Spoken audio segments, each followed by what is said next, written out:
People seem to love stuff like bungee jumping and skydiving, but what draws us to these scary, life-threatening experiences? Why do we want to jump off of stuff?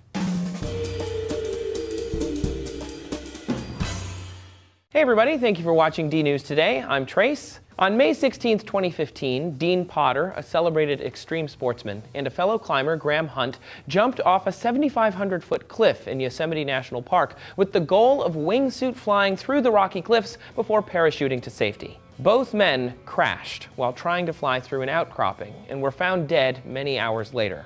Base jumping is an acronym for buildings, antennas, spans, such as bridges, and earth, cliffs, and mountaintops. They're all places to jump from while wearing a wingsuit, a parachute, or both. At least 257 people have died base jumping to date, according to a major base jumping forum. And Potter, who is a major enthusiast for outdoor extreme sports, called base jumping and free climbing death consequence activities. Aren't we all programmed to survive? Why do we risk death for a thrill? More than 800 people have died climbing the mountains of Nepal, which includes Everest, 442 from skydiving from 1998 to 2014, and even scuba diving sees about 80 deaths annually. Skateboarding had 30 deaths in 2012 alone. Psychologists believe we perform risky behaviors because of our fear response, and medical researchers believe it has to do with the brain's reward systems. In a small study from the Queensland University of Technology in Australia, researchers explored the psychological result of fear responses in extreme sports participants. Fear is an important inborn response to perceived danger. Your body's top priority is to preserve itself. It's a way to motivate it to do so. But for some people, like extreme sports enthusiasts, overcoming fear is a meaningful and constructive event in their lives. They, of course, still experience fear, but it's not seen as a negative, but rather a positive experience. Potter wrote specifically and poetically about his experiences with fear and how overcoming that fear was transformative for him.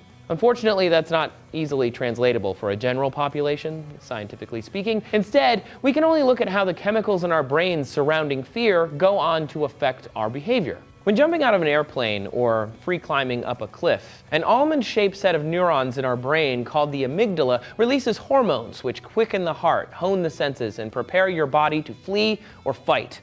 It's a fear response. During this fear response, our brain's reward center releases huge amounts of dopamine. Studies have shown dopamine, a powerful reward chemical for our bodies, is also connected to the recollection of terror. It's released when we eat, exercise, or talk to our friends and family. It's reinforcing those healthy behaviors by making us feel good about doing those things. But it also helps us remember things we're afraid of. Massive dopamine release is associated with drug use and addiction, which is how extreme athletes and enthusiasts are often associated with junkies or addicts. Extreme athletes provoke this fear response in themselves, experiencing that fear of death and enjoying the natural high they get from the dopamine release that follows. The problem is, the brain can get used to these high levels of dopamine, and thus more extreme events may have to be performed to simply enjoy day-to-day life. This is called sensation-seeking behavior, language created to describe heavy-use drug addicts. A 2004 study compared ecstasy users to bungee jumpers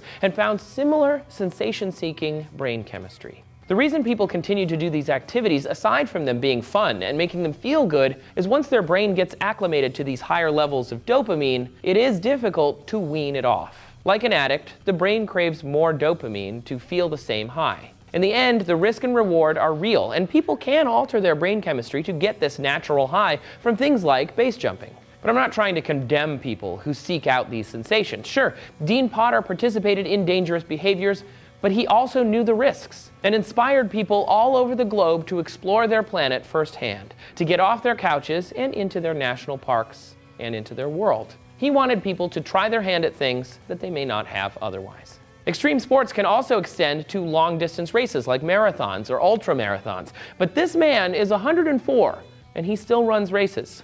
So they can't be that dangerous, right? Seeker Daily reveals the man who just won't quit running.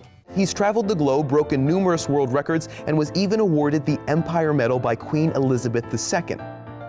But what's even more remarkable about Foja is that he didn't start to run until he was 89 years old. Thanks for watching D News, everyone. Get out there and do something today, even if it's just tweeting at D News and telling us what you thought of this video.